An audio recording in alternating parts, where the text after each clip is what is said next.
नमस्कार. मुलुक महाराष्ट्रमध्ये मी विशाल पाटील आपल्या सगळ्यांचं स्वागत करतो. संपूर्ण दिवसभरात आतापर्यंत घडलेल्या अतिशय महत्त्वाच्या बातम्यांचा आढावा मुलुक महाराष्ट्राच्या माध्यमातून आपण घेणार आहोत.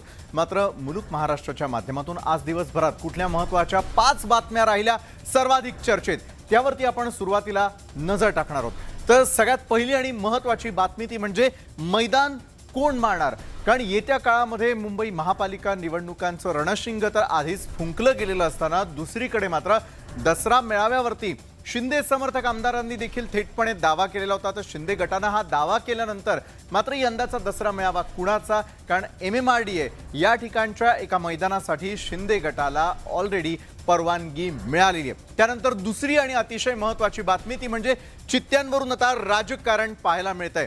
तब्बल 70 वर्षांनंतर पुन्हा एकदा भारतामध्ये चित्ते आल्याचा दावा हा पंतप्रधान नरेंद्र मोदी यांनी केल्यानंतर मात्र उद्धव यांनी थेटपणे त्यांच्यावरती टीका केलेली आहे. कारण यापूर्वी पेंग्विन आणण्यावरून पेंग्विन सेना अशा प्रकारचा उल्लेख करण्यात आलेला होता. त्यामुळे आता याच्या पुढच्या काळात चित्ता सरकार असा आम्ही उल्लेख करायचा का असं देखील आता उद्धव म्हणाले आहेत. त्यानंतर तिसरी आणि मोठी महत्त्वाची बातमी ती म्हणजे मिशन विदर्भ. यंदाचं मिशन विदर्भ नेमकं कोणी सुरू केलेलं आहे तर राज ठाकरे यांनी. राज ठाकरे हे विदर्भामध्ये या क्षणाला आहेत आणि त्या ठिकाणी विविध पदाधिकाऱ्यांबरोबर त्यांच्या गाठी भेटी बैठका सुरू असल्याचं कळतंय. त्यामुळे येत्या काळातल्या रणनीतीसाठी विदर्भातल्या आपल्या सर्व कार्यकर्त्यांनी तयार राहावं अशा प्रकारे थेटपणे त्यांनी आदेश देखील देऊन टाकलेला आहे. त्यानंतरची मोठी आणि महत्त्वाची बातमी ती म्हणजे पटोलेंचा एकला चलो रेचा नारा. येत्या काळामध्ये जर राज्यात पाहायला गेलं तर स्थानिक स्वराज्य संस्थांच्या निवडणुका पार पडणार आहे आणि स्थानिक स्वराज्य संस्थांच्या निवडणुकांमध्ये यापूर्वी असलेले महाविकास आघाडीमधील 2 पक्ष एकत्र लढण्याबाबत बोलतात. तर तिकडे मात्र नाना पटोले यांनी एकला चलो रेचा नारा दिलेला आहे. त्यामुळे येत्या काळामध्ये त्यांची काय रणनीती असेल याकडे देखील लक्ष ठेवावंच लागेल. आणि त्यानंतर सर्वात मोठी कारवाई जी आहे ती मुंबई ATSनं केलेली आहे. कारण जहाल असा माओवादी जो आहे त्याला ताब्यात घेण्यात आलेला आहे. खरं तर हा माओवादी त्या ठिकाणी कुठली तरी ट्रीटमेंट घेण्यासाठी म्हणून आला असल्याची माहिती सूत्रांनी ATSला दिलेली होती. मात्र ATSनं केलेल्या या कारवाईमध्ये तब्बल 15 लाखांचं डोक्यावरती बक्षीस असलेला हा माओवादी पकडण्यात आलेला आहे. तर या होत्या संपूर्ण दिवसभरातील आतापर्यंतच्या अतिशय महत्त्वाच्या 5 बातम्या आणि त्या व्यतिरिक्त देखील इतर महत्त्वाच्या घडामोडी आपण मुलुक महाराष्ट्राच्या माध्यमातून पाहणार आहोत. सुरुवातीला एक नजर हेडलाईन्सवर. हेडलाईन्स प्रायोजक पुष्कराज नाचणी सत्व, प्रत्येक आईचा विश्वास.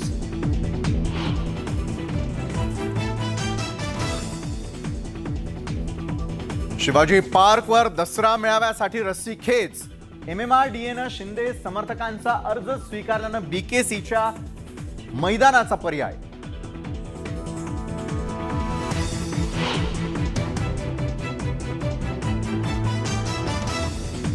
मनसेचं मिशन विदर्भ. नागपूरमध्ये राज ठाकरेंचा पदाधिकाऱ्यांशी संवाद. आगामी निवडणुकांसाठी कामाला लागण्याचे राज ठाकरेंचे मनसैनिकांना आदेश.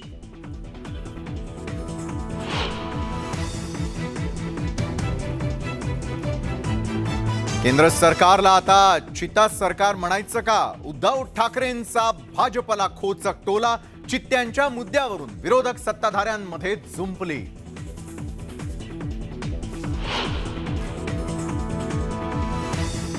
जे बाळासाहेबांनी कमावलं ते उद्धव ठाकरेंनी गमावलं. दापोलीमध्ये रामदास कदम यांचा उद्धव ठाकरेंवर घणाघात तर आदित्य ठाकरेंवरही कदमांची टीका.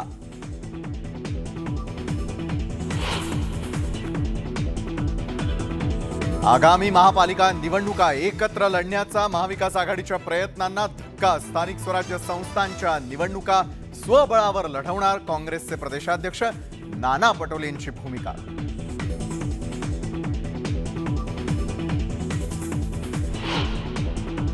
नीती आयोगाच्या धर्तीवर राज्यात आयोग स्थापन करणार. उपमुख्यमंत्री देवेंद्र फडणवीसांची माहिती. अतिवृष्टीग्रस्त शेतकऱ्यांना सर्वतोपरी मदत करणार.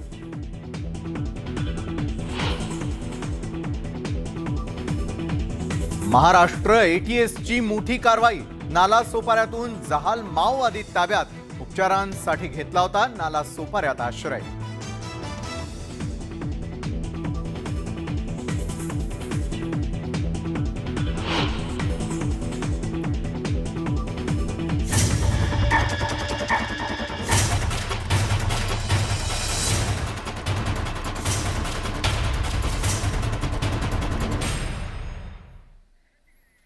तर मुंबईमध्ये पार पडणाऱ्या दसरा मेळाव्याच्या पार्श्वभूमीवरती सध्याच्या घडीला दोन गटांमध्ये रस्सीखेच सुरू असल्याचं पाहायला मिळत आहे। पहिला गट म्हणजे उद्धव यांचा गट, तर दुसरा आहे तो म्हणजे शिंदे समर्थकांचा गट।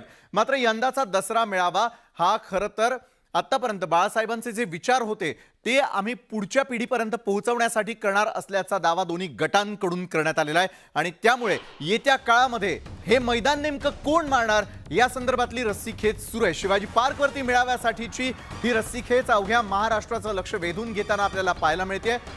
शिवसेना आणि बंडखोर आमदारांच्या गटात रस्सीखेच सुरू असून मुंबई महापालिकेनं कुणाला परवानगी द्यायची याबाबत अद्याप निर्णय घेतलेला नाहीये। त्यातच आता वांद्रे कुर्ला संकुलातील MMRDA मैदानासाठी शिंदे गटानं केलेला अर्ज MMRDAनं स्वीकारलाय। वांद्रे कुर्ला संकुलातील दोन मैदानं कार्यक्रमासाठी भाड्यानं देण्यात येतात आणि त्यापैकी एका मैदानासाठी शिंदे गटानं तर दुसऱ्या मैदानासाठी शिवसेनेनं अर्ज केलेला होता।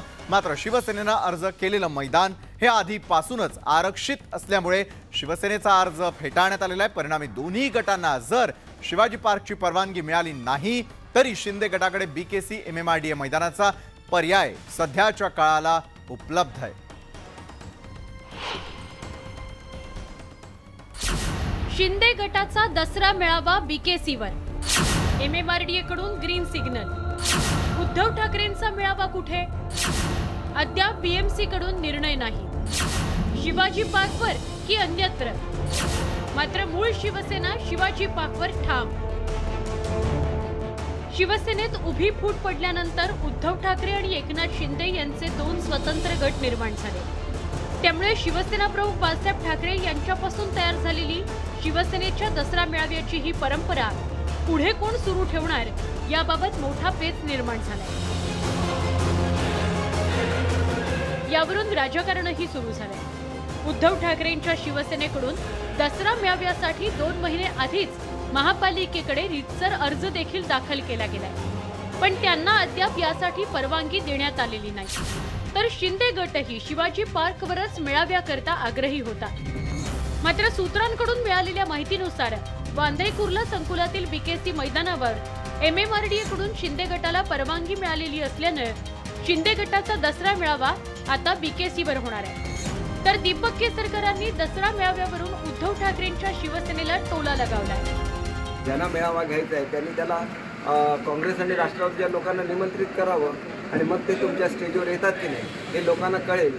एकीकडे हिंदुत्ववादी फक्त तुम्हाला पक्ष हा तुमच्या स्वार्थासाठी पाहिजे, काँग्रेस आणि राष्ट्रवादीला त्याचा वापर करायचा आणि बाळासाहेबांनी वाढवलेला हा पक्ष काँग्रेस आणि राष्ट्रवादीच्या मागे फरफटत जातोय हे बघण्याचं दुर्दैव महाराष्ट्राच्या जनतेवर यावं। त्याच्यासारखी दुसरं काही दुर्दैवी बाब महाराष्ट्राची असेल असं मला वाटत नाही।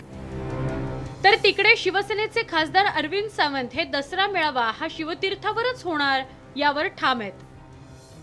की MMRDAनं त्यांच्या गटाला परवानगी दिली आणि त्यामध्ये असं सबब सांगितलं की त्यांचा अर्ज पहिला होता। हाच जर विषय असेल, हाच निकष असेल तर शिवतीर्थावर शिवसेनेचा पहिला अर्ज गेलेला आहे आणि म्हणून प्रथम अर्ज आमचा आहे आणि म्हणून आम्हाला आता परवानगी मिळाली पाहिजे। त्याही पलीकडे जाऊन सांगतो हे गलिच्छ राजकारण थांबवलं पाहिजे। हिंदुत्वाचे विचार बाळासाहेबांनी दिले त्या मंचावरून सोनिया गांधी आणि शरद पवारांचे विचार देणार का असा थेट सवाल केलाय शिंदे गटाचे खासदार राहुल शेवाळेंनी। तर शिवाजी पार्कवर आतापर्यंत दसरा मेळावा घेत होते त्यांचा मेळावा खरा असं स्पष्ट केलंय राष्ट्रवादी काँग्रेसचे प्रदेशाध्यक्ष जयंत पाटलांनी। एकनाथ शिंदे साहेब हे वंदनीय हिंदू हृदय सम्राट शिवसेना प्रमुखांचे विचार घेऊन पुढे चाललेले आहेत, हिंदुत्वाचे विचार घेऊन पुढे चाललेले आहेत। त्यामुळे ही विचारांची लढाई आहे। जो कोणी ते विचार घेऊन पुढे चाललेले आहेत त्याने त्या मैदानावर सभा घ्यावी हे आमचं मत आहे। तर आम्ही घेऊन चाललेलो आहे। तर आम्हाला लोकांचं मत काय आहे, लोकांनी की हा वारसा विचारांचा वारसा कोण पुढे घेऊन चाललेला आहे त्यांनी ती सभा घ्यावी। शिवाजी पार्कवर आत्तापर्यंत बाळासाहेब ठाकरे, उद्धव ठाकरे हे दसरा मेळावा घेत होते, तो त्यांचा हक्क आहे असं मला वाटतं। आता त्या पक्षातून फुटून जर कोणी बाहेर गेलं असेल तर त्यांना वेगळं मैदान द्यावं मुंबईत। शेवटी शिवाजी पार्कवर दसरा मेळाव्यासाठी BMC कुणाला परवानगी देते हे पाहणं औत्सुक्याचं ठरणार आहे। पण तत्पूर्वी पर्यायी जागांचा विचार म्हणून सध्या तरी एकनाथ शिंदेंनी आघाडी मारल्याचं दिसून येत आहे। जर मूळ शिवसेनेला रेड सिग्नल दिला तर मात्र त्यांच्या समोर नवी अडचण निर्माण होण्याची शक्यता आहे. Bureau report, news 18 Lokmat. तर एका बाजूला चर्चा सुरू आहे ती दसरा मेळाव्यासंदर्भातली, तर दुसरीकडे मिशन विदर्भासंदर्भातली मोठी आणि महत्त्वाची बातमी आपण पाहणार आहोत. यावेळेला विदर्भाचं मिशन नेमकं कुणी केलेलं आहे, तर अर्थातच राज ठाकरे यांनी. मनसे प्रमुख राज ठाकरे हे येत्या काळामध्ये म्हणजे 3 दिवस हे विदर्भ दौऱ्यावरती आहेत आणि विदर्भ दौऱ्यावरती गेल्यानंतर मात्र तिथल्या स्थानिक पदाधिकाऱ्यांशी त्यांचा संवाद देखील सुरू झालेला आहे. त्यांनी स्थानिक पदाधिकाऱ्यांच्या बैठका घ्यायचा सपाटा लावलेला आहे. विधानसभा निहाय नागपूर जिल्ह्यातील आढावा बैठकांचाही धडाका त्यांनी लावलेला आहे. यावेळी राज ठाकरेंनी पक्ष बांधणी का होत नाही असा थेट सवाल करताना त्यांच्या समस्या देखील जाणून घेतलेल्या आहेत. तसंच मतदारसंघामध्ये जाऊन कामाला लागण्याच्या देखील त्यांनी सूचना केलेल्या आहेत. दरम्यान पक्ष वाढवायचा असेल तर प्रस्थापितांविरोधामध्ये लढावंच लागेल असं सूचक विधान राज ठाकरेंनी केलेलं आहे आणि या संदर्भात त्यांनी पदाधिकाऱ्यांना सूचना केल्या. तसंच पालिका निवडणुका जाहीर झालेल्या असं समजून मतदारसंघात जा असा आदेश त्यांनी कार्यकर्त्यांना दिला. येणाऱ्या स्थानिक स्वराज्य संस्थांच्या निवडणुकांसाठी राज ठाकरेंचा हा दौरा महत्त्वाचा ठरणार आहे. नागपूरसह अमरावती, चंद्रपूर जिल्ह्यालाही ते भेट देणार आहेत.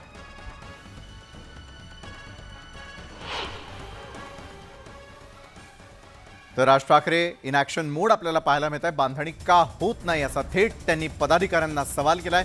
पालिका निवडणुका जाहीर झाल्या आहे असं समजा आणि कामाला लागा, प्रत्येक उमेदवार लढवायचा आहे असं देखील थेटपणे राज ठाकरे या मिशन विदर्भाच्या वेळेला बोललेले आहेत. नवनिर्माण सेना हा पक्ष विदर्भात मजबूतच आहे. संघटना म्हणून हजारो कार्यकर्ते या पक्षात आहेत आणि त्यांना एक नवीन ऊर्जा देण्यासाठी किंवा ते संघटनात्मक, मला वाटतं की काही दिवसांनी काही गोष्टी बदलल्या गेल्या पाहिजेत, तर त्या सगळ्याची जी तयारी असते ती पाहण्यासाठी साहेब आलेले आहेत. संघटना मजबूत आहेत, लोक आहेत. राजसाहेब ज्यावेळेला येतात त्यावेळेला हजारो लोक एकत्र येतात, मग रिझल्ट काय येत नाही. सो हा प्रश्न सन्माननीय साहेबांसोबत आहे. सो रिझल्ट येत नाही, सो काही गोष्टी बदलाव्या लागतात. सो मला वाटतं साहेब त्या पद्धतीचा काहीतरी प्रयोग करण्याच्या तयारीत आहेत. त्यानंतरची बातमी ती देखील चित्त्या संदर्भातली, कारण भारतामध्ये तब्बल 70 वर्षांनंतर पुन्हा एकदा चित्ता आणण्यात आलेला आहे.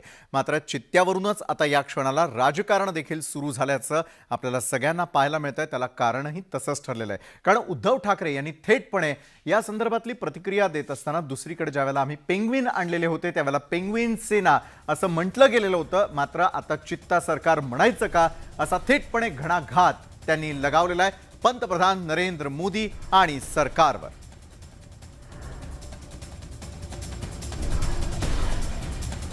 तर आता नव्या वादाला तोंड फुटलेलं आहे आणि यावेळेला नव्या वादाचा मूळ मुद्दा आहे तो म्हणजे चित्ता सरकार म्हणायचं का असा उद्धव यांनी टोला लगावलेला आहे थेटपणे पंतप्रधान नरेंद्र मोदी यांना.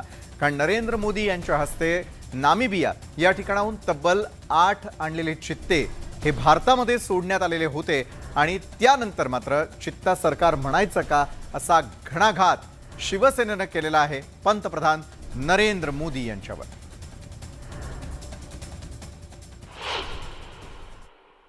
उद्धव ठाकरेंकडे वाक्य म्हणण्यासाठी काय नसेल तर मला फोन केलास त्याला वाक्य देईन की काय बोलावं अशा प्रसंगी. चांगल्या गोष्टीचं कौतुक करावं. आपल्या देशात जो तुटवडा चित्ता उपलब्ध नव्हते ते मोदी साहेबांनी 9 दिले. अरे धन्यवाद बोला, अभिनंदन करा, पण चांगलं बोलताच येत नाही तर त्याला काय का आमचं काय नाविलाज आहे. आदरणीय उद्धव साहेब हे प्राणीप्रेमी आहेत आणि नेहमीच प्राण्यांच्या संदर्भात त्यांनी सरकार असताना किंवा त्यांनी पक्षप्रमुख असताना पण भरपूर काम केल्याने त्या संदर्भात विविध असे निर्णय घेतलेले आहेत. त्यामुळे प्राण्यांच्या बाबतीत असं बोलणं हे त्यांच्या दृष्टिकोनातून पण हे उचित आहे.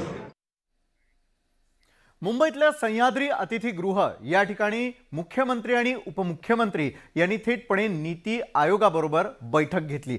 नीती आयोगासोबत झालेल्या या बैठकीदरम्यान अनेक महत्त्वाच्या मुद्द्यांवरती देखील चर्चा करण्यात आली. नीती आयोगाप्रमाणेच महाराष्ट्रामध्ये देखील अशाच प्रकारे आणखी एका आयोगाची स्थापना करणार असल्याचं उपमुख्यमंत्री म्हणालेले आहेत. नीती आयोगाच्या पार्श्वभूमीवरती महाराष्ट्रातही एक आयोग स्थापन केला जाईल. दरम्यान हा आयोग सर्व क्षेत्रामध्ये राज्य नीती आयोगांसोबत काम करेल. तसंच पावसामुळे अनेक ठिकाणी शेतीचंही मोठं नुकसान झालेलं आहे. दरम्यान या शेतकऱ्यांनाही लवकर मदत केली जाणार असल्याचं त्यांनी म्हटलंय. नीती आयोगाच्या धर्तीवर महाराष्ट्रामध्ये देखील एक इन्स्टिट्यूट ऑफ ट्रान्सफॉर्मेशन ही तयार करायची आणि त्या दृष्टीने एक महाराष्ट्र सरकारच्या वतीनं आम्ही पण प्रेझेंटेशन केलं. एक नीती आयोगानेही वेगवेगळ्या सेक्टरमध्ये कशा प्रकारे मदत होऊ शकते या संदर्भातलं प्रेझेंटेशन केलं आणि माननीय मुख्यमंत्र्यांनी आता या गोष्टीला तत्वतः संमती दाखवली आहे की अशा प्रकारची एक इन्स्टिट्यूट आम्ही महाराष्ट्रात तयार करू. लवकरच या संदर्भात महाराष्ट्राच्या मंत्रिमंडळाचा निर्णय आम्ही घेऊ आणि ही इन्स्टिट्यूट कशी असेल, त्याच्या अंतर्गत काय काय येईल, या सगळ्या गोष्टी त्या मंत्रिमंडळ निर्णयाच्या नंतर आपल्यापर्यंत पोहोचवण्यात येतील. संततधार पावसामुळे जिथे पिकाचं नुकसान झालं असेल आणि 33% वर नुकसान असेल तिथे मदत केली जाईल अशी घोषणा माननीय मुख्यमंत्र्यांनी यापूर्वीच केली आहे. त्याचे काही GR निघालेले आहेत, काही GR निघता आहेत आणि आता नव्याने पुन्हा पाऊस पडलाय. त्यात जर काही नवीन क्षेत्र पुन्हा बाधित झालं असेल तर त्याचेही पंचनामे करण्यात येतील आणि त्यांनाही मदत करण्यात येईल.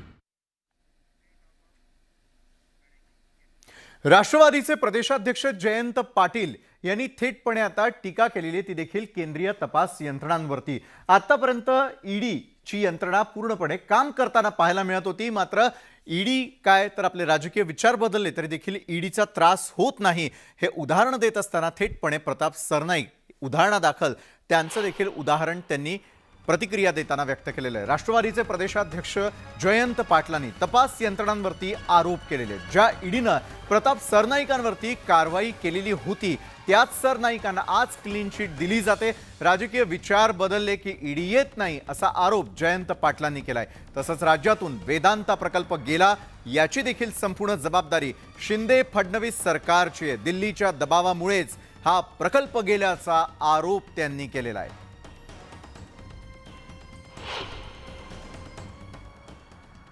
इन्कम टॅक्स, ईडी आणि अन्य एजन्सीचा गैरवापर चालू आहे देशात, हे आता सगळ्यांना दिसतंय.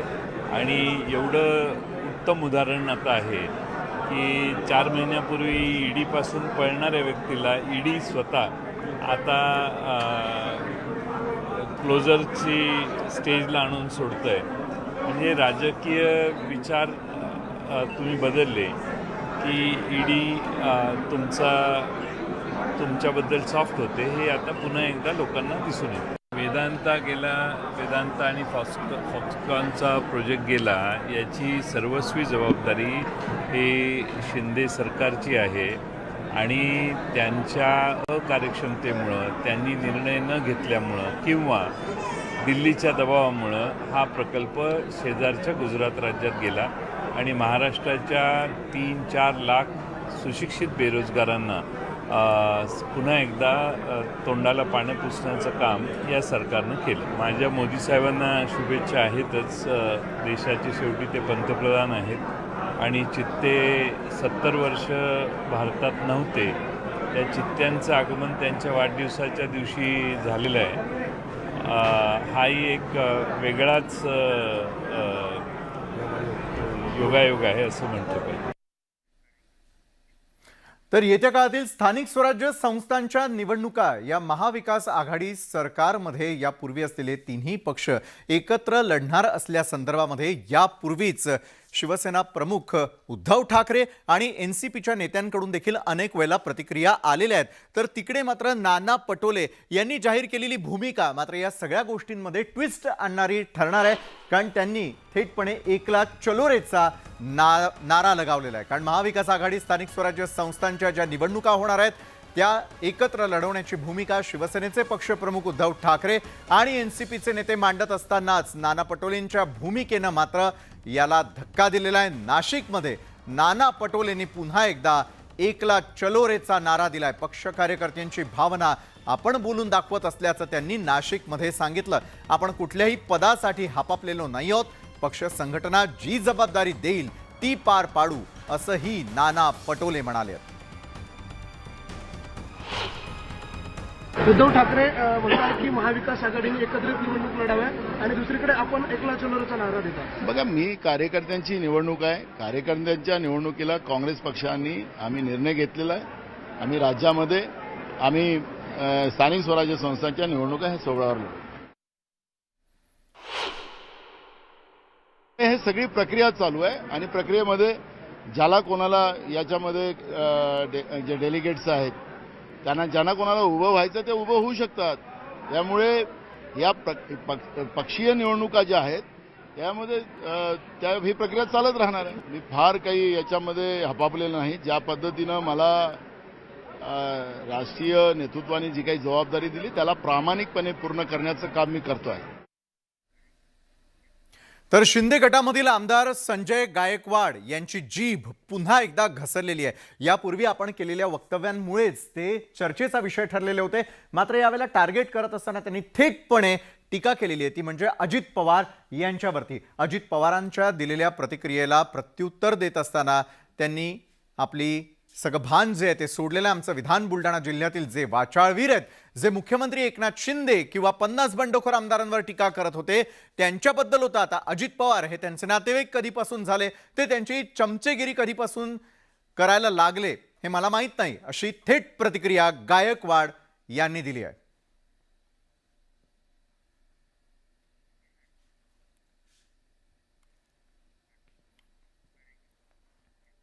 दापोलीमध्ये शिंदे समर्थक आमदारांच्या मेळाव्यामध्ये रामदास कदम यांनी देखील आता पुन्हा एकदा शिवसेनेवरती थेटपणे हल्ला चढवलेला आहे. यापूर्वी देखील अनेक प्रतिक्रिया देत असताना त्यांनी घणाघात केलेला होता. मात्र यावेळेला दापोलीत शिंदे गटाचा जाहीर मेळावा ज्या ठिकाणी सुरू होता त्यावेळेला दापोलीतील शिंदे समर्थक आमदार योगेश कदम यांनी घेतलेल्या मेळाव्यात रामदास कदम यांनी उद्धव ठाकरेंवर हल्लाबोल केलेला आहे. बाळासाहेब ठाकरेंनी जे कमावलं ते उद्धव ठाकरेंनी गमावलं असा सणसणीत टोलाच रामदास कदमांनी लगावलाय. महाविकास आघाडी सरकार स्थापन करण्यापूर्वी एकनाथ शिंदे मुख्यमंत्री होणार होते, मात्र एका दिवसात निर्णय बदलला.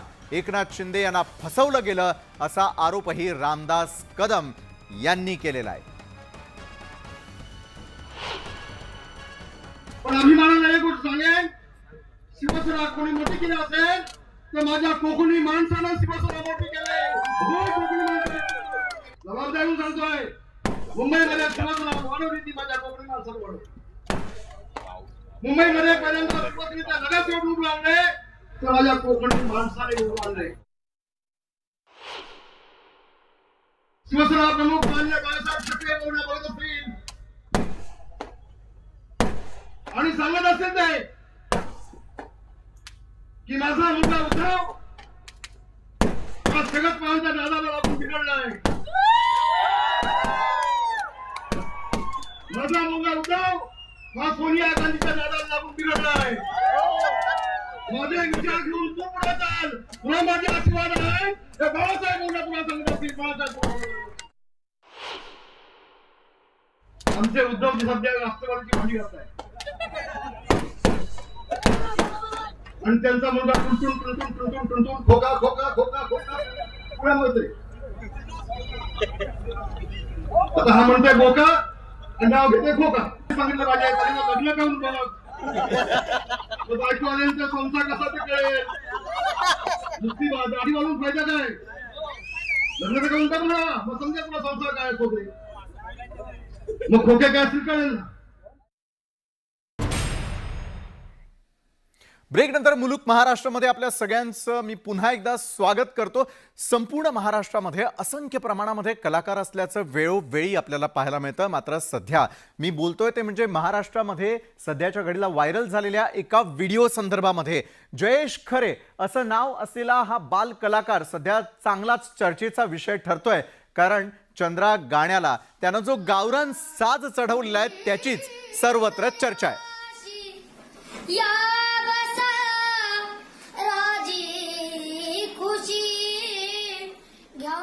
सबुरी ना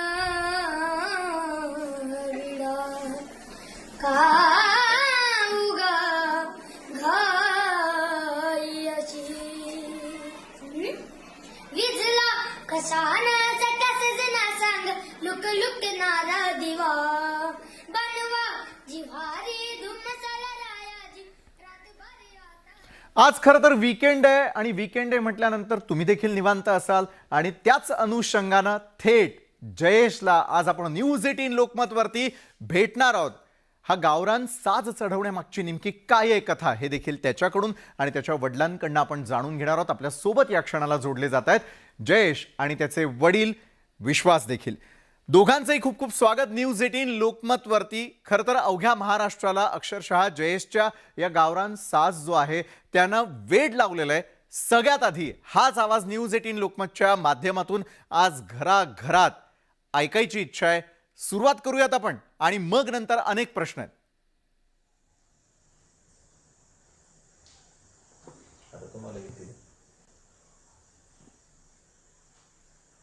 जयेशचं हे गाणं आज महाराष्ट्रात प्रत्येकाला ऐकायचं आहे. तुम्ही थेटपणे आता लोकांच्या घरात पोहोचलेले आहात मुलुक महाराष्ट्राच्या माध्यमातून. त्यामुळे जयेशचा हा गावरान साज आधी ऐकूयात आणि मग मी आपल्याशी गप्पा करणारच आहे. बोला.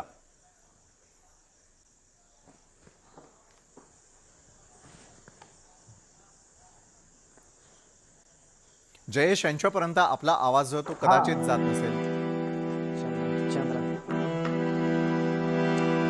थांबला का बऱ्याशी या बसा राजी खुशी घ्या सबुरीनं विडा का उगा घायशी. जयेशनं दिलं तरी चालणार आहे. जयेश कुठल्या शाळेत शिकतो, कितव्या इयत्तेला तो शिकतोय आणि गाणं त्याने कुठे शिकायला सुरुवात केली? जय श्री छत्रपती शिवाजी विद्यालय करजगाव या ठिकाणी शिकतोय. बरं. आणि जयेश गेल्या 2-3 महिन्यापासून सुनील पारे सर यांच्याकडे शिकतोय. बरं. आणि ते पण त्याला चांगलं छान प्रकारे मार्गदर्शन करतात. बरं, हा व्हिडिओ व्हायरल झाल्यानंतर जयेशला नेमकं कसं वाटतं? जयेशला खूप छान वाटतंय कारण की त्याच्या गावातून खूप प्रतिसाद मिळतोय की जयेशने खूप छान गायलंय. गावातून प्रत्येक व्यक्ती येतोय, जयेशचं स्वागत करतात आणि बरेच पाहुणे देखील आलेत घरी आणि जयेशचं खूप मान सन्मान करतात आणि भरपूर गावामध्ये जयेशची चर्चा चालू आहे. बरं, जयेशला मला प्रश्न करायचा आहे. विश्वासजी, तुम्ही विचारा त्याला थेटपणे, शाळेमध्ये हा व्हिडिओ कोणी रेकॉर्ड केला आणि कसा व्हायरल झाला? शाळेमध्ये व्हिडिओ कोणी रेकॉर्ड केला आणि कसा व्हायरल झाला? सरांनी. त्या सरांचं नाव काय? राठोड सर. कृष्णा राठोड सरांनी तो व्हिडिओ काढला आणि व्हायरल केला. बरं, एकच गाणं नव्हे तर अशी असंख्य गाणी जी आहेत ती जयेशला येतात. त्यापैकी पुढचं आणि महत्त्वाचं गाणं आणि ते म्हणजे शिवबा असतील किंवा ऐतिहासिक गाणी असतील, पोवाडे असतील, ते म्हणण्याचा देखील त्याला चांगला एक्सपिरियन्स आहे. त्यातलं आणखी कुठलं गाणं आज महाराष्ट्रातल्या आमच्या सर्व प्रेक्षकांना ऐकवणार आहे जयेश? श्री छत्रपती शिवाजी महाराजांचा एक गाणं आहे, माझ्या राजा रे, ते जयेश गातोय आता. क्या बात. शोधू कुठारा धावू कसारा मीच स्वतःला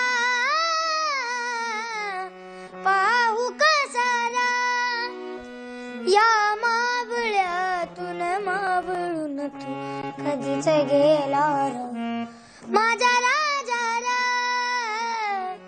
माझा शिवबारा माझा राजा रा माझा शिवबारा. बरं, एवढंच नव्हे तर थेटपणे जयेशला अनेक गाणी गाण्याची सवय आहे. भक्तिगीतांचा देखील आस्वाद त्याला खरं तर घ्यायला आवडतो. प्रेक्षकांना मला हे आवर्जून सांगायला आवडेल. विश्वासजी, भक्तिगीतांमधलं त्याचं आवडतं गाणं कुठलं आहे? त्याचं आवडतं गाणं जेगी जीवनाचे सार, हे तो खूप छान गातो आणि घरी पण तो कायम गुणगुणत असतोय. बरं, हे अवघं पूर्ण गाणं महाराष्ट्रातल्या आमच्या सर्व प्रेक्षकांना ऐकायला आवडणार आहे. पूर्ण गाणं म्हणणार आहे जयेश यावेळेला? हा, पूर्ण गाणं म्हणू शकतो. एक अंतरा गाऊ शकतो.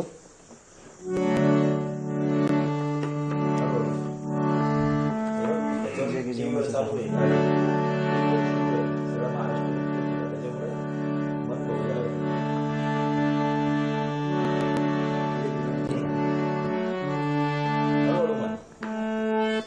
जगी जीवनाचे सार घ्यावे जाणून सत्वर. जगी जीवनाचे सार घ्यावे जाणून सत्वर.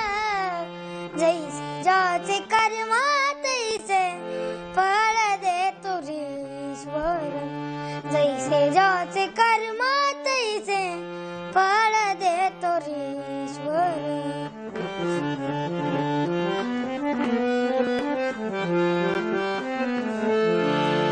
क्षणिक सुखासाठी आपुल्या कोणी होता नीती भ्रष्ट.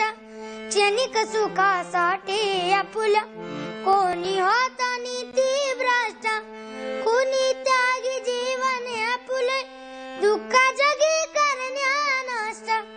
कुणी त्यागी जीवन आपुले दुःख जगी करण्या नष्ट. देह करी जे जे काही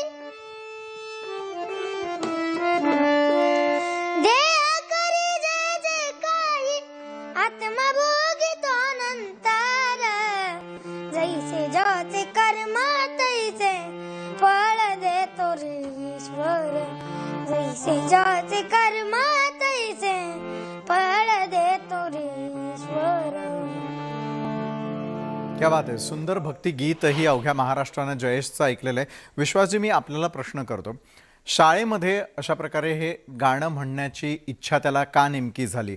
अनेक वेळेला मित्रांमध्ये असताना देखील तो गाणी गातो का छान छानशी, आणि त्याच्या मित्रांची काय प्रतिक्रिया असते त्यावर? त्याला म्हणजे अख्ख्या वर्गांमध्ये किंवा अख्ख्या शाळांमध्ये त्याला खूप प्रतिसाद दिला जातो की जयेश तू गाणं गा. सर लोक पण बोलतात त्याला की जयेश तू गाणं गा. आणि प्रत्येक वेळेस मुलं त्याला जेवणाच्या सुट्टीमध्ये त्याला वारंवार विनंती करत असतात का जयेश तू गाणं गा, आमच्यासाठी तरी एक गाणं गा. तर आणि काही मुलं त्याला चॉकलेट देऊन गाणं गायला लावतात. आणि मुलांचा खूप छान छान छान प्रतिक्रिया असतात. आणि ते मुलं जेव्हा मला भेटतील त्यावेळेस ते सांगतात मुलं की तुमच्या जयेशने खूप छान पद्धतीनं गाणं गायले काका. बरोबर आहे. जाता जाता महाराष्ट्राला फक्त गवळण ऐकता येणार आहे का, किंवा त्याच्या आवडीचं एखादं गाणं, त्याची एक छोटीशी झलक पाहता येईल? हो येईल आता. आजी अतुल सरांचं गाणं आहे, त्यांनी कंपोज केलेलं आहे. मागू कसं मी. नक्की.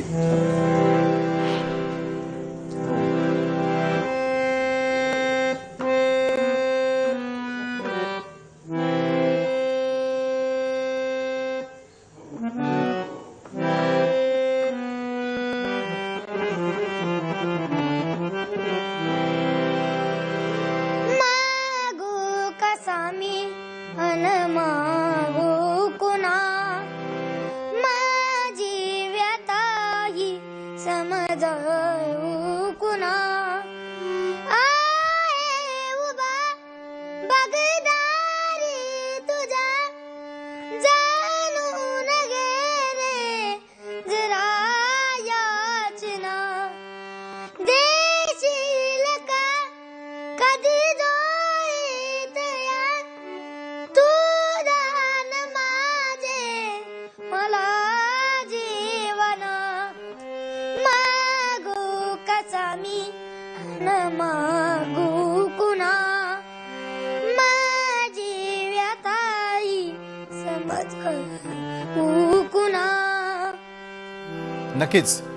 खूप खूप धन्यवाद विश्वासजी. आणि जयेश, तुम्ही आमच्याबरोबर बोललात, महाराष्ट्रातल्या जनतेसमोर ही सगळी कला सादर केलीत त्यासाठी, आणि जयेशच्या भावी आयुष्यासाठी आमच्या संपूर्ण टीमकडून, आमच्या सर्व प्रेक्षकांकडून खूप खूप शुभेच्छा आपल्याला देखील. आणि त्यानंतर मुलुक महाराष्ट्रामध्ये एक मोठी आणि महत्त्वाची बातमी आपण पाहणार आहोत, आणि ती म्हणजे महाराष्ट्र ATSनं केलेल्या सर्वात मोठ्या कारवाई संदर्भातली एका माओवाद्याला ताब्यात घेण्यात आलेला आहे नाला सोपारा या ठिकाणी हा माओवादी आल्याची खबर एटीएसला मिळाली होती आणि त्यानंतर मात्र ही सगळ्यात मोठी करण्यात आलेली कारवाई आहे। महाराष्ट्र एटीएसनं ही कारवाई केलेली आहे। 15 लाख रुपयांचं बक्षीस असलेल्या एका माओवाद्याला ताब्यात घेण्यात आलेलं आहे। नाला सोपाऱ्यातून त्याला ताब्यात घेण्यात आलेलं असून हुलास यादव असं या 45 वर्षीय माओवाद्याचं नाव आहे। तो नक्षली कारवायांमध्ये सक्रिय होता, तसंच माओवादी संघटनेचाही तो सदस्य आहे। राज्य दहशतवाद विरोधी पथकानं त्याला ताब्यात घेतलेलं आहे। एटीएसनं दिलेल्या माहितीनुसार हुलास यादव हा रविवारी पहाटे नाला सोपारा इथल्या रामनगर इथल्या धानवीतील एका चाळीत औषधोपचारांकरिता येणार असल्याची माहिती कळालेली होती आणि त्यानुसार पथकानं सापळा रचत त्या ठिकाणी छापा टाकून यादवला ताब्यात घेतलेला आहे। हुलास यादव हा मूळचा झारखंडच्या डोडगा इथला रहिवासी आहे। तो सन 2004 पासून नक्षली कारवायांमध्ये सक्रिय होता। एटीएसने एक अतिशय चांगली कारवाई या ठिकाणी केलेली आहे। जो नक्षलवाद्यांचा प्रमुख ज्याच्यावर 15 लाख रुपये रिवॉर्ड होता आणि तो नाला सोपाऱ्याला जाऊन त्या ठिकाणी लपलेला होता, त्याला पकडण्यात आलेला आहे आणि झारखंडचे हवाली आता त्याला करण्यात येत आहे। याच्यामुळे नक्षलवादी चळवळीला एक मोठा धक्का बसणार आहे। एक अतिशय चांगली कारवाई ही आपल्या महाराष्ट्राच्या एटीएसने केली आहे आणि म्हणून मी एटीएसचं अभिनंदन करतो। केंद्रीय मंत्री अनुराग ठाकूर यांनी शिवाजी पार्कच्या मुद्द्यावरून थेटपणे मुंबई महापालिकेला टार्गेट केलेलं पाहायला मिळालं। त्यांनी केलेल्या टीकेनुसार मुंबईसारख्या इतक्या मोठ्या शहरामध्ये अनेक सुविधांचा अभाव असल्याकडे त्यांनी लक्ष वेधलं। इतकी मोठी लोकसंख्या असूनही मुंबईमध्ये खेळांसाठी सुविधा नाही आहेत, तसंच शिवाजी पार्कमध्ये महिला खेळाडूंसाठी साधं शौचालय नाही आहे आणि त्यामुळे महिला कपडे कुठे बदलणार असा खोचक सवाल ठाकूर यांनी उपस्थित केला। तर दुसरीकडे बीएमसीकडे खेळांचं धोरण नसल्याची टीकाही त्यांनी केली आहे। दरम्यान पंतप्रधान मोदी हे टेक्नोसॅव्ही आहेत, मात्र अधिकाऱ्यांची मानसिकता नाही आहे, ते फक्त अडवणूक करताना दिसतात असा खोचक टोलाही ठाकूर यांनी लगावला। यावेळी बोलताना त्यांनी फेरीवाल्यांच्या मुद्द्यावरूनही बीएमसीच्या अधिकाऱ्यांना लक्ष केलेलं आहे। कल मुझे खेल मैदान में जाने का अवसर मिला। मैं किसी मीटिंग में जा रहा था, उसके साथ लगता ही मैदान था, तो बाकी मैदान तो कीचड़ से और पानी से भरा हुआ था। उस मैदान के एक छोटे से हिस्से में एक बास्केटबॉल का कोर्ट था जिसके ऊपर लोग क्रिकेट खेल रहे थे। ये मजबूरी देखी जा सकती है। युवा खेलना चाहता है लेकिन सुविधाएं नहीं, तो हमने उस दिशा में भी उनसे बात की कि क्या क्या बनाया जा सकता है, आइए इकट्ठे मिलकर प्रयास करें, यहाँ पर बनाएंगे। लेकिन 17,000 से ज़्यादा शायद अभी भी ऐसी रिक्वायरमेंट और है जो कम्युनिटी टॉयलेट्स की केवल है, जहाँ लाखों लोगों को उसकी सुविधा मिलेगी। तो इतने भरे शहर में अगर शौचालय की सुविधा ना हो तो आप कल्पना कर सकते हैं महिलाओं के ऊपर, बुजुर्गों के ऊपर, बच्चों के ऊपर, आम जनमानस के ऊपर क्या बीतती होगी। अगले 2 साल का लक्ष्य बीएमसी ने रखा था, तो संख्या बताते हुए भी शर्म आती है। जो गरीब का हक था वहां तक वो भी नहीं पहुंचाया गया। ये क्यों अनदेखी की गई पिछली सरकार के समय, और बीएमसी के यहाँ पर अधिकारी कर्मचारी और जो बीएमसी के जो चलाने वाले नेता बैठे, मैं उनसे पूछना चाहता हूं क्यों रोका गया। ये तो गरीब का हक था, मोदी सरकार ने दिया लेकिन गरीब के लिए दिया था, रोका क्यों है। अब उनसे अनुरोध किया कि अगले 2 महीनों में ज्यादा से ज्यादा ऐसे रेड़े फड़ी वालों को, ठेले वालों को, गरीब जो दुकान चलाते हैं उनको ये मौका मिल सके। राष्ट्रवादीच्या खासदार सुप्रिया सुळे यांनी भाजपवरती थेटपणे हल्लाबोल केलेला आहे। त्या पुण्यामध्ये बोलत होत्या।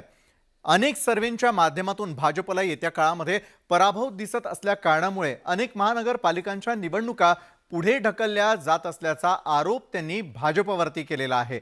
तर अशा प्रकारे बोलत असतानाच क्लोजर रिपोर्टनुसार खरंच सरनाईक फॅमिली निर्दोष असेल तर भाजपनं जाहीर माफी मागावी असं सांगताना भाजपकडून विरोधकांवर दबाव तंत्र वापरलं जात असल्याचीही टीका त्यांनी केलेली आहे। हे इलेक्शनच लागेना, आज कदाचित सर्वेची भीती असू शकते त्यांना, कारण का जो सर्वे तुमच्याच पेपरमध्ये आलेला आहे त्या किंवा चॅनल्सवर आलेला आहे तो काय फारसा त्यांना आज सत्तेत आहेत त्यांना फारसा काही कॉम्प्लिमेंटरी नाही आहे. पण अशी परिस्थिती असली तरी स्वतःच्या स्वार्थासाठी सरकार चालवणं आणि सर्वसामान्य मायबाप जनतेला असं वाऱ्यावर सोडणं हे कितपत योग्य याचं आत्मचिंतन आत्ता उरबाडून आलेल्या या खोके सरकारने याचा विचार केला पाहिजे. असे किती लोक आहेत ज्यांच्यावर त्यांनी आरोप केले आणि त्याच्यानंतर त्यांच्या पक्षात गेल्यानंतर त्यांना क्लीन चिट मिळाली. काल अरविंद सावंत म्हणाले खरं आहे की भारतीय जनता पक्ष ही भारतीय जनता लॉन्ड्री झालेली आहे. पण ह्याच्यात दोन भाग आहेत त्याला बघण्यासारखे. एक तर मग पहिला आरोप खोटा होता, तर मग तुम्ही त्या कुटुंबाची आणि महाराष्ट्राची माफी मागितली पाहिजे की तुम्ही महाराष्ट्राची एवढी बदनामी करताय. एक. आणि पॉईंट नंबर 2 की जर मग त्यांनी जर ती गोष्ट केली असेल तर मग तुम्ही क्लीन चिट कशी देताय. त्यानंतर संपूर्ण देशाचं लक्ष वेधून घेणारी सर्वात मोठी बातमी येते चंडीगड विद्यापीठातून.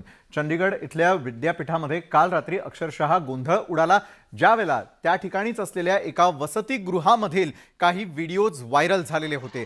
याच विद्यापीठात शिकत असलेल्या एका विद्यार्थिनींना हा प्रकार केलेला आहे. मुलींच्या वसतिगृहात राहणाऱ्या एका मुलीनं तिथेच राहणाऱ्या इतर 60 मुलींचा अंघोळ करतानाचा व्हिडिओ बनवून तिथल्या तरुणांना पाठवला. हा व्हिडिओ मुलांनी सोशल मीडियावरती व्हायरल केला. हा व्हिडिओ बऱ्याच दिवसांपासून बनवला जात होता. ही बाब वॉर्डनच्या निदर्शनास आलेली आणि यानंतर काही तरुणींनी आत्महत्या करण्याचा देखील प्रयत्न केलेला आहे. महाविद्यालयीन विद्यार्थ्यांच्या माहितीनुसार आतापर्यंत 8 मुलींनी आत्महत्येचा प्रयत्न केलेला आहे. ही घटना समोर आल्यानंतर संतप्त विद्यार्थ्यांनी चंडीगड विद्यापीठाला घेराव घातला आणि वी वॉन्ट जस्टिस असा नारा दिला.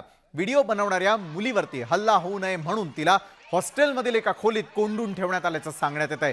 हा गोंधळ एवढा वाढला की घटनास्थळी पोलीस येत असताना सुरक्षा रक्षकानं मुख्य गेट बंद केलं. संतप्त विद्यार्थ्यांनी PCR गाडी उलटवली आणि पोलिसांनाच लाठीमार करावा लागला. दरम्यान पोलिसांनी मुलींच्या आत्महत्येच्या प्रयत्नाच्या बातमीत काहीच तथ्य नसल्याचं देखील सांगितलेलं आहे. अपॉलॉजी लेटर मेरे को दे दे, तेरे इंसिडेंट रिपोर्ट बनेगी, तेरे को सस्पेंड करेंगे आज ही, कमिश्नर के पास भेज दिया तेरे को.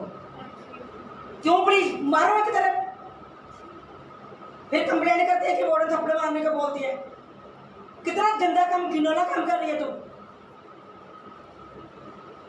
इनकी क्या इज्जत नहीं है किसी की. तेरा बहुत बुरा हाल कर देंगे बाहर. किसने बोला तेरे को बनाने के लिए? किसने बोला? वहाँ DSW में तेरे मुंह से सब कुछ उगलवा लेना उन्होंने. कौन लड़का है वो, कहाँ का है वो? तो अब तू जानती तभी तो उसको तू भेज रही वीडियो. शिमला क्या तू कहाँ से है? फिर वो तेरे को जानता, तेरा पुराना यार दोस्त है वो. फिर तेरे को उसका क्या डर कि उसके कहने पे तो इनकी सबकी इज्जत उछाल रही है. देखा आपको नीचे से उठते हुए वीडियो और इन सब ने देखा है, साजिया ने भी देखा है. सब डरी हुई है. हमें नहीं पता हमें क्या एक्शन लेना है, क्या नहीं. हम एक्शन में थे ना, आप बता दो क्या हुआ करना. तो आपने दरवाजा क्यों बंद किया था इधर का? दरवाजा क्यों बंद करके पुलिस भी वही है. अब हम लोग को कंप्लेंट करना पड़ेगा. अगर सच बता दो तो ये बात यहीं खत्म हो जाएगी. और ऐसा कुछ मत करना. हमें बता दो, वीडियो बनाइए. It's okay. आप पे कोई प्रेशर होगा. It's okay. वो नहीं कर बनाइए, बोल दो, पुलिस तक बात जाएगी. फालतू में आपका नाम बनाइए. मैंने डिलीट कर दी. बनाई थी मैं सब कुछ. बट आपने क्यों बनाया? आप खुद एक लड़की हो. मैंने कहा पर्सनल लाइफ में बच्चे बाहर जाके क्या करते हैं, यूनिवर्सिटी या प्रशासन या कानून किसी भी बच्चे की पर्सनल लाइफ में इंटरफेरेंस नहीं कर सकता. पर अगर कोई बुरी इंटेंशन से हमारे हॉस्टल की बच्चियों को या यूनिवर्सिटी को डिफेम करने के लिए या यूनिवर्सिटी की बच्चियों के साथ कुछ ऐसा कर रहा है तो कानून से ऊपर कुछ नहीं. इन्वेस्टिगेशन में हमारा जो पहला स्टेप था FIR 354C IT एक्ट के तहत FIR रात को दर्ज कर ली गई है. जिस लड़की ने ये सब किया है उसको अरेस्ट कर लिया गया है. एक कल शाम को एक मैटर नोटिस में आया था जहाँ पे कि कोई वीडियो बनाया गया है बाय अ गर्ल, एक स्टूडेंट की तरफ से. और वो वीडियो जो है उसके रिगार्डिंग कुछ र्यूमर फैल गया था कि वो वीडियो कुछ और लोगों का भी बनाया गया है. तो उसके बेस के ऊपर यहाँ पे कुछ बच्चे जो हैं उन्होंने प्रोटेस्ट किया था. उसके रिगार्डिंग ऑलरेडी एक FIR रजिस्टर कर दी गई है और जो अक्यूज्ड हैं उनको हम अरेस्ट कर चुके हैं. मैटर अब इन्वेस्टिगेशन के अंदर है. तर पंतप्रधान नरेंद्र मोदी यांच्या वाढदिवसाच्या निमित्तानंच तब्बल 8 चित्ते हे भारतामध्ये आणण्यात आलेले आहेत. तब्बल 70 वर्षांच्या कालावधीनंतर नामिबिया या ठिकाणाहून हे 8ही चित्ते भारतामध्ये आणण्यात आले. मात्र त्यातही सध्या आकर्षणाचा विषय ठरतीये ती 4 वर्षांची असलेली आशा ही मादी चित्ता. आशा असं या मादी चित्त्याचं नाव ठेवण्यात आलेलं आहे. आशा ही 4 वर्षांची आहे. नामिबियामधील एका प्रसिद्ध व्यावसायिकाच्या मालकीच्या जागेमध्ये हे चित्त्याचं पिल्लू सापडलेलं होतं आणि त्यानंतर वनविभागाकडे त्याला सोपवण्यात आलं होतं आणि ही 4 वर्षांची आशा आता नामिबियामधून भारतात आलेली आहे.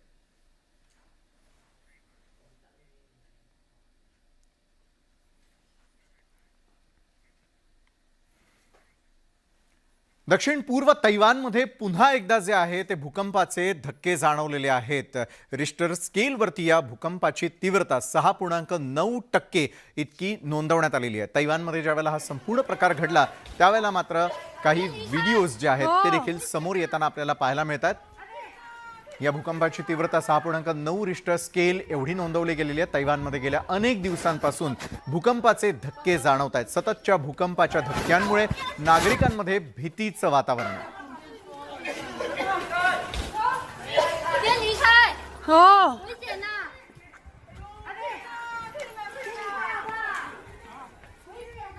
तर या होत्या आज संपूर्ण दिवसभरामध्ये महाराष्ट्रात घडलेल्या आतापर्यंतच्या अतिशय महत्त्वाच्या बातम्या ज्यांचा आढावा आपण आज मुलुक महाराष्ट्राच्या माध्यमातून घेतला. तर आजच्या मुलुक महाराष्ट्रामध्ये वेळ झालेली आहे इथं थांबण्याची. मात्र ताज्या घडामोडींसाठी पाहायला विसरू नका न्यूज 18 लोकमत.